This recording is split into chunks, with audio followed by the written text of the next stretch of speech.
Hey everybody, Sean from Media Assault here, and it's time once again for another movie review.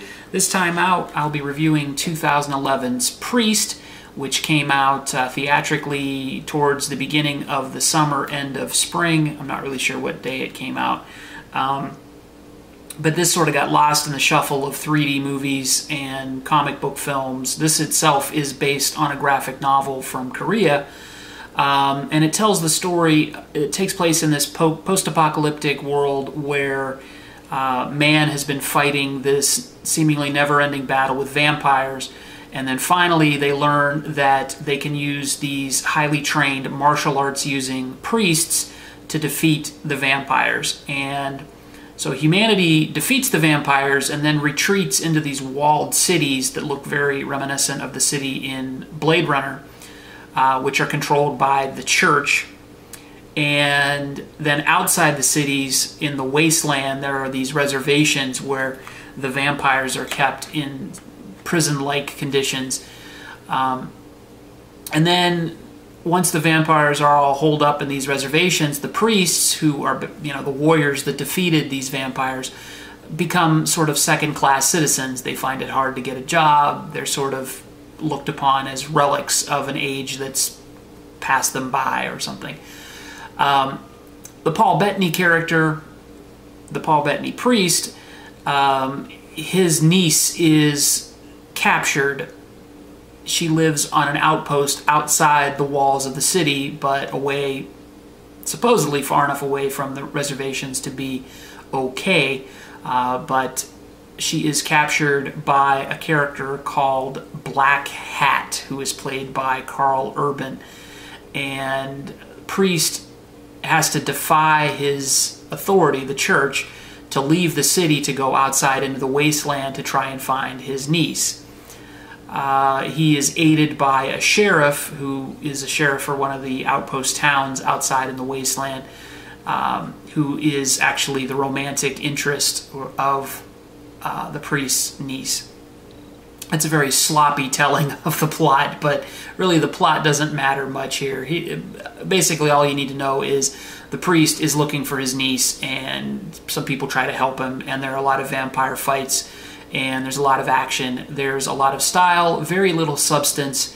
The movie is mercifully short at about 87 minutes, and I really was not engaged in this movie at all.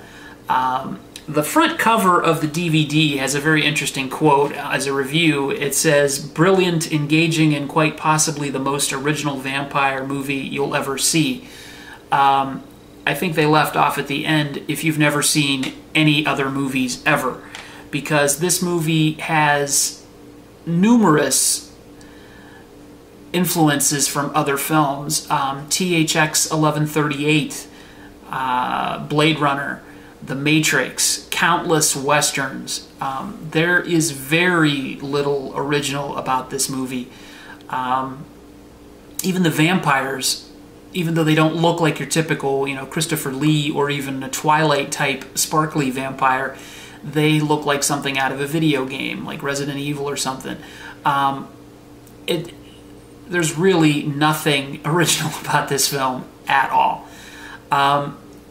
That said, it looks great. I will give it that. The performances, though, are all flat. Paul Bettany is a veteran of movies like A Beautiful Mind.